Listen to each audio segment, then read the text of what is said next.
Good morning, students. Today we will discuss Unit 1, Aristotle's observation on tragedy, which will be for 17 marks. So, first of all, after the syllabus which we have discussed in the previous class, today we will go through Unit 1, which is centers on Aristotle and his text or his criticism based on tragedy or observations on tragedy.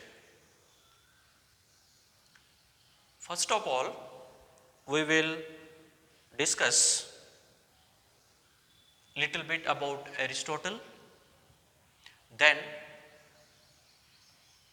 from where his views are taken, the critique or text.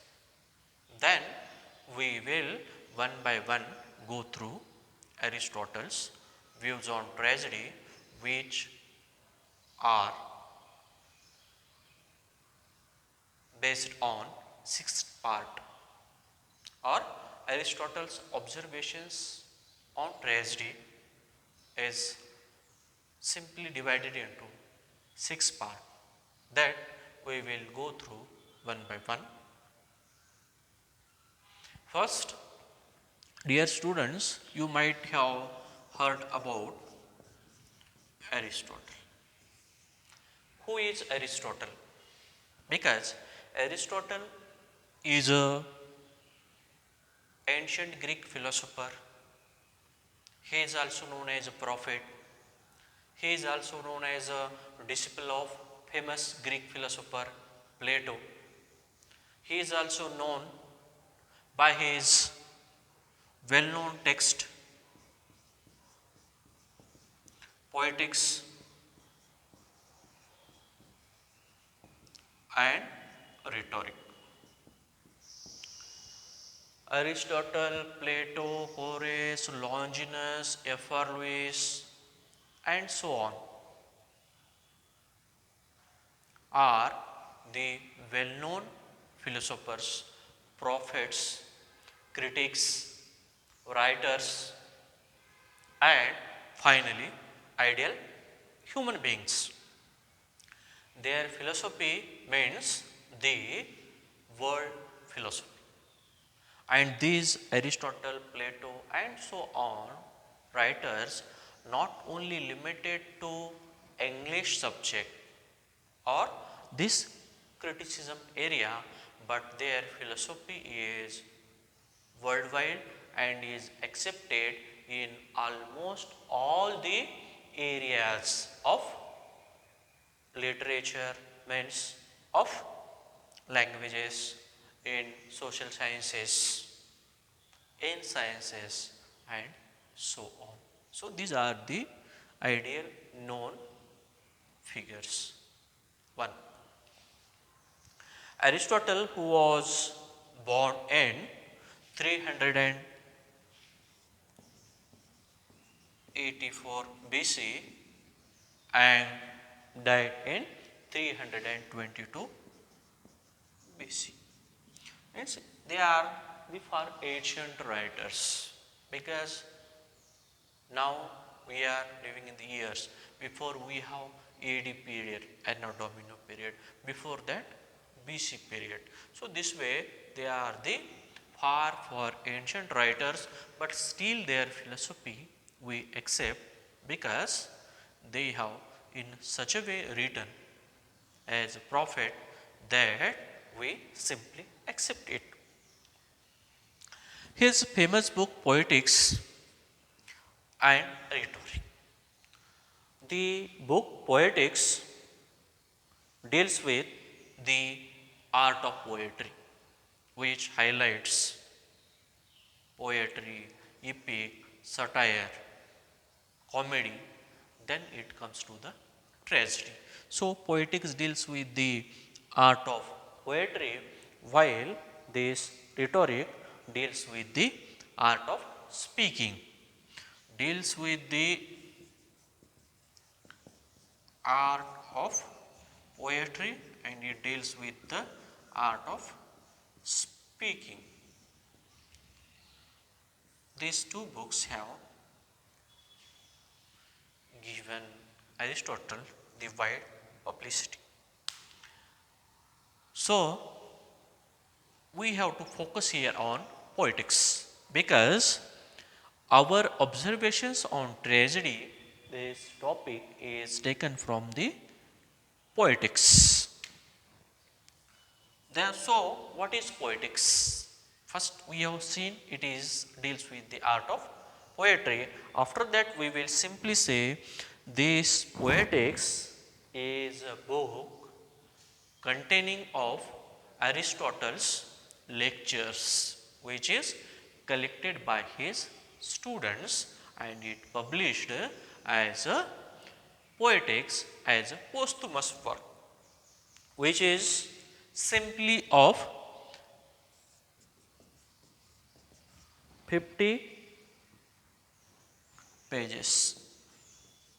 How many? Only 50 pages.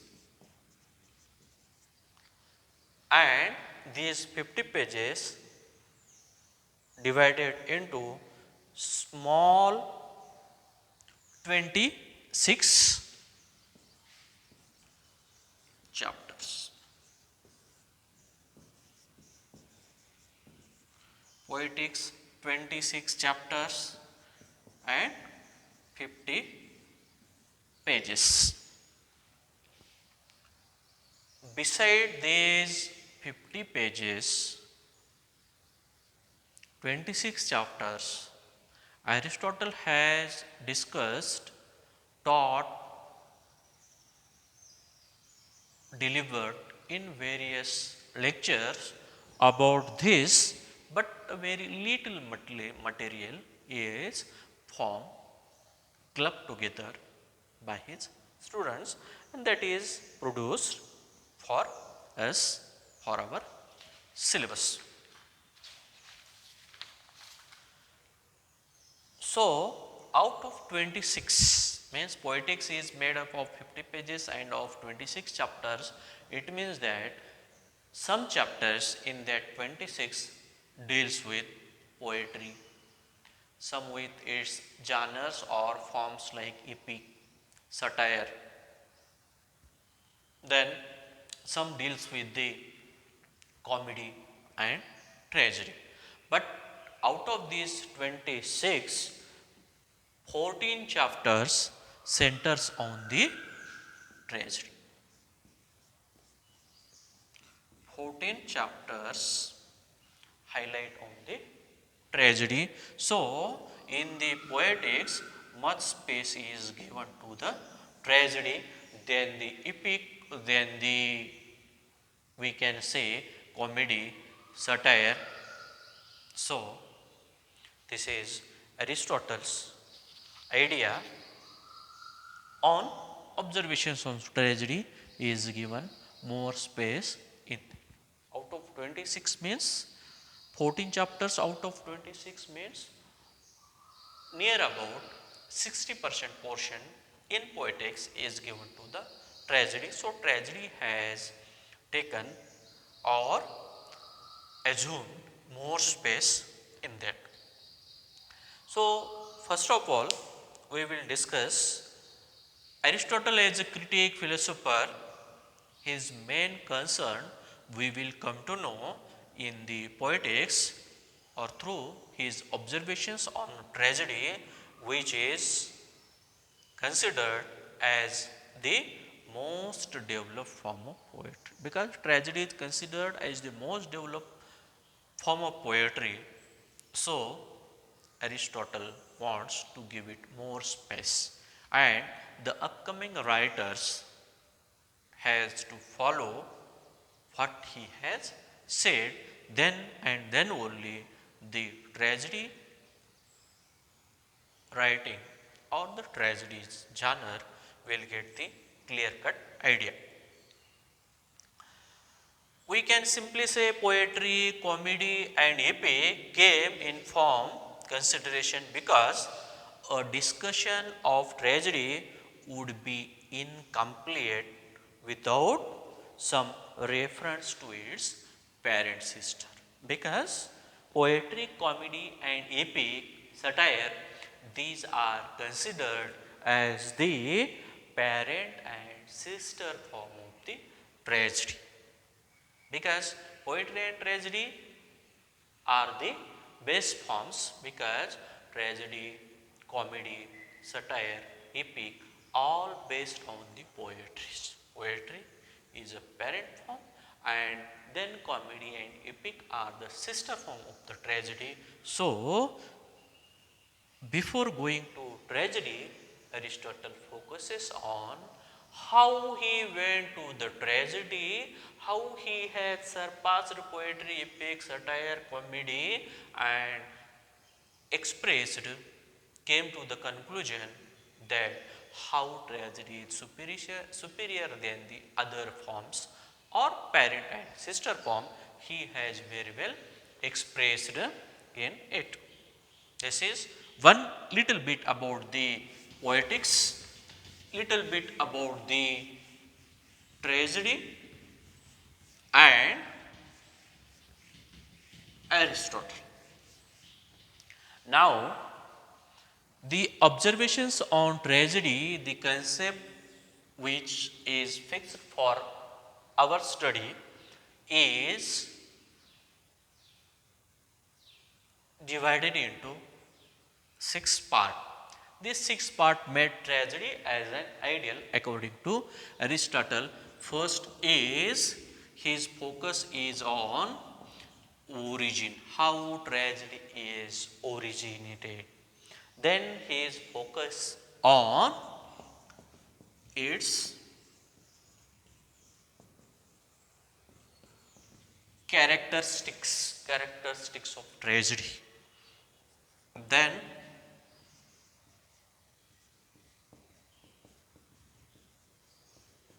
constituent parts.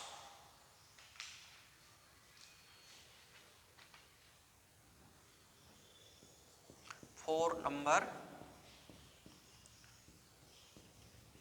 the structure of the plot. Fifth,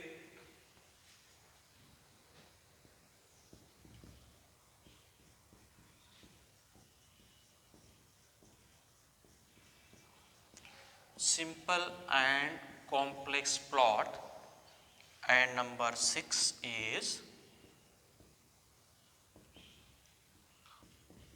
tragic hero. These 6 parts according to Aristotle make tragedy complete. So, the observations on tragedy section we will divide it into 5 lectures. First, today we will discuss on its origin. In the second lecture, we will highlight on the characteristics of tragedy according to Aristotle, what he has mentioned in the Poetics. Then we will discuss on the third day the constituents parts of the tragedy after its characteristics and origin. And on fourth day we will discuss the structure of the plot. Then on fifth day we will focus on simple and complex plot of tragedy according to Aristotle and the tragic hero, who is also important main part of the tragedy. So, we will divide this unit first of Aristotle and his text Aristotle's observations on tragedy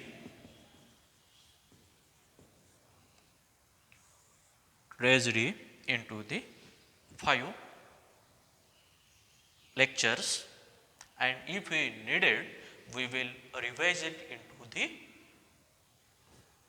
it again on the 6th day, concluding all the ideas.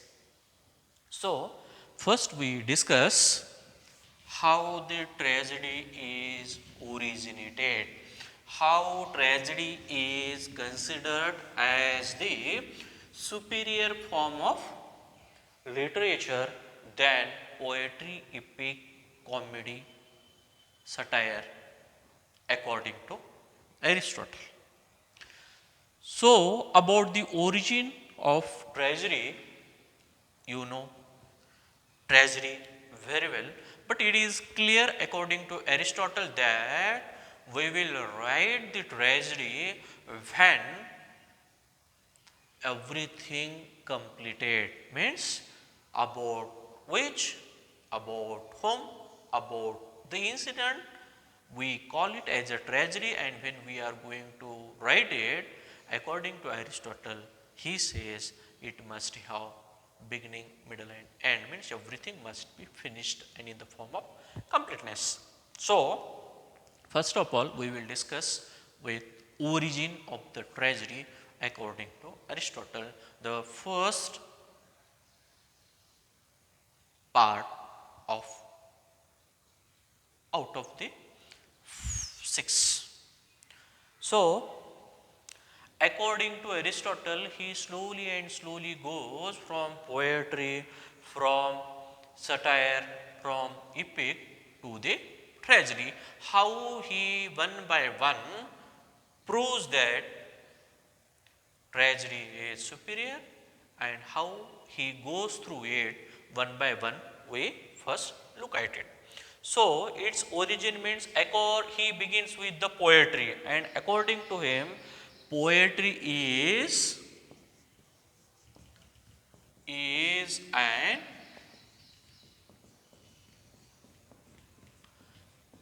imitative art.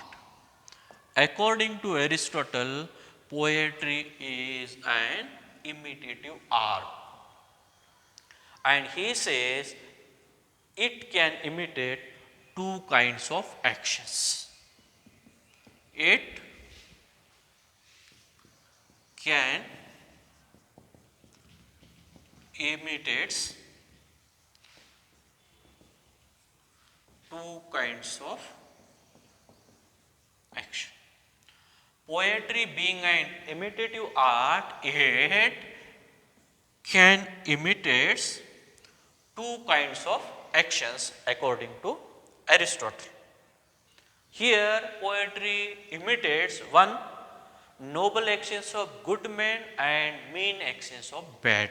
It first he says poetry imitates noble actions of good men. Then he says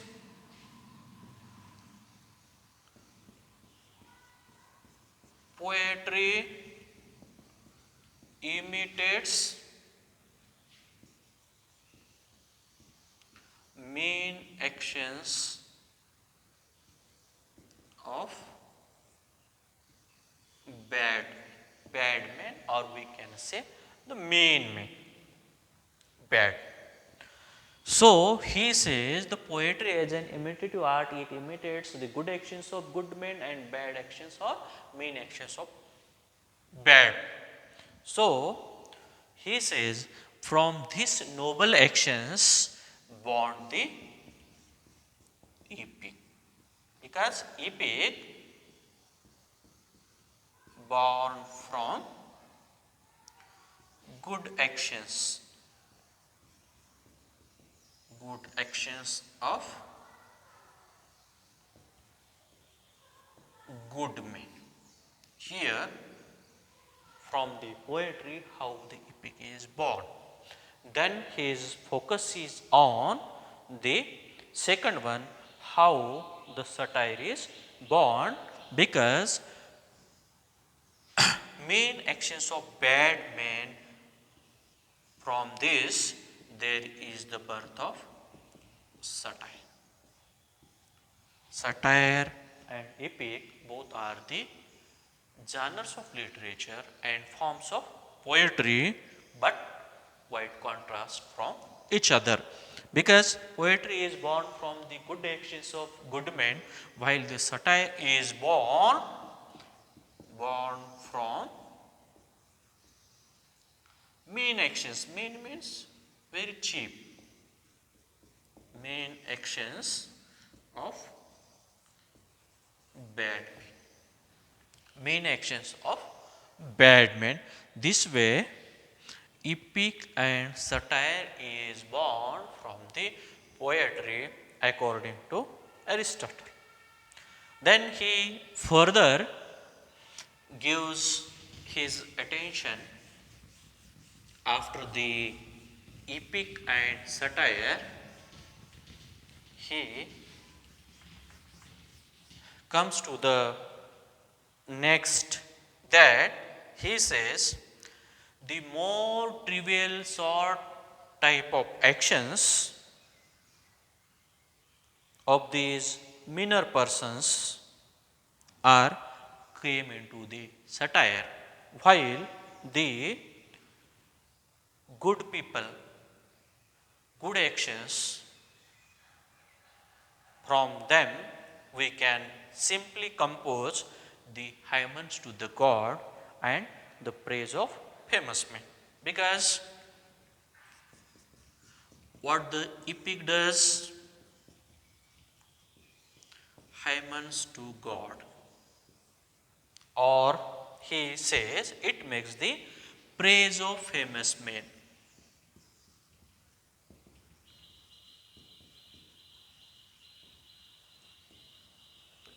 Just you look how the epic is born, good actions of good men. From that epic is born, and epic composes hymns to the god and also praise to the famous men. And mean actions of bad men, from which the satire is born, it simply makes the trivial sort imitated the actions of meaner persons. What the satire does, it imitates the actions of meaner. Meaner means we can simply say bad means actions, it simply imitates. So, here you simply easily blindly say that epic is superior than the satire, that you simply say. Then from these, according to Aristotle, epic and satire means from these two genres of literature in general and of poetry in particular, from these in turn arose tragedy and comedy. From these, he says, from these arose tragedy, number one, and number two, the comedy. From this tragedy and comedy. One. So you can simply say epic has similarity with the tragedy, satire with the comedy. How? That I will simply say you through the experiences and also the idea. Epic hymns to the god, praise to the famous men. Satire, it imitates the actions of the meaner men or trivial sort. We can simply say trivial. Trivial sort. So the epic homage to the god and praise to the famous man, this tragedy practices the graver sort. Spirits practice tragedy. Tragedy practices, we can simply say, graver sort of people. Graver sort or spirits tragedy practices. While the comedy practices the trivial who compose satire. Hence, tragedy practices the graver sort or graver spirit, while the satire, and from which comedy is born, it practices the trivial sort of actions of the people. Trivial sort. And this way tragedy bears the relations with epic. Bears the relation with epic. Who? Tragedy. I already told you how tragedy and epic have the similarity. This way tragedy bears the relation with epic and comedy with the satire. That is so. Here, from epic, tragedy, satire, and comedy, so epic and tragedy are the superior form.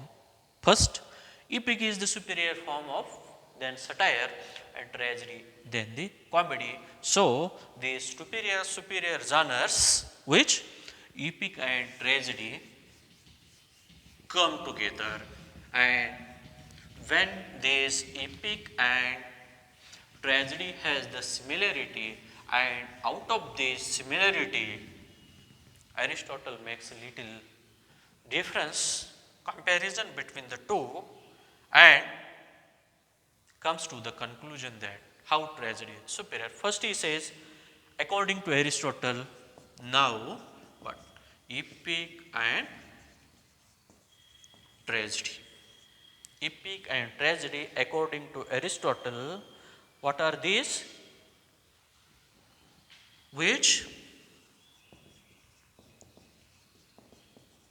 imitate or are the imitations of the noble actions of good men, of the noble actions of good men. Epic and tragedy, which are similar by their natures, and they imitate or imitations of the noble actions of good men they do. So they are, according to Aristotle, so they are superior than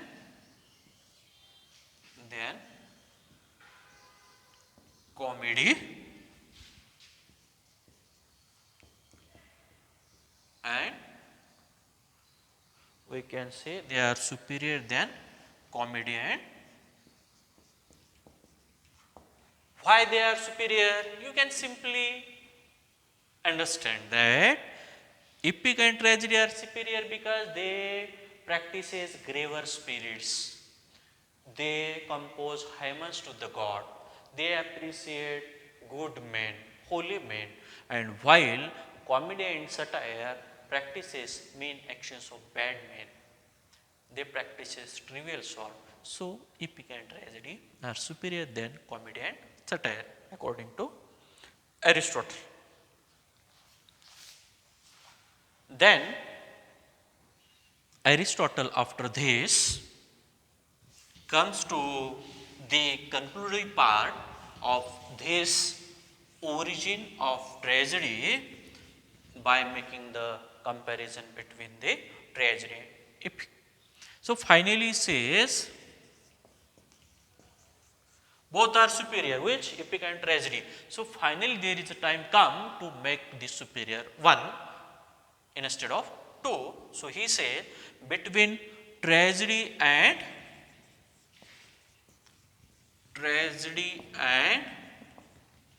between tragedy and epic, tragedy is superior.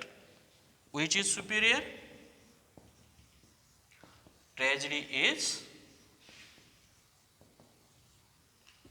between these two, tragedy is superior because epic elements are of the shorter compass. Here he simply divides. Epic elements are of shorter compass, means it has a very limited space, short space, only with music and spectacular effect. Number 1 shorter compass, number 2 music and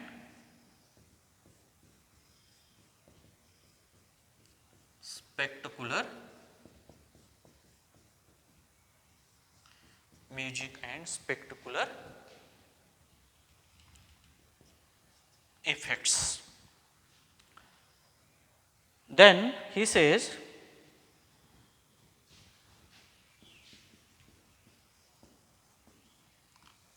tragedy as given big space which is not limited or shorter compass like the epic, and beside this music and spectacular effect, tragedy has its hero, then complex plot, simple plot, then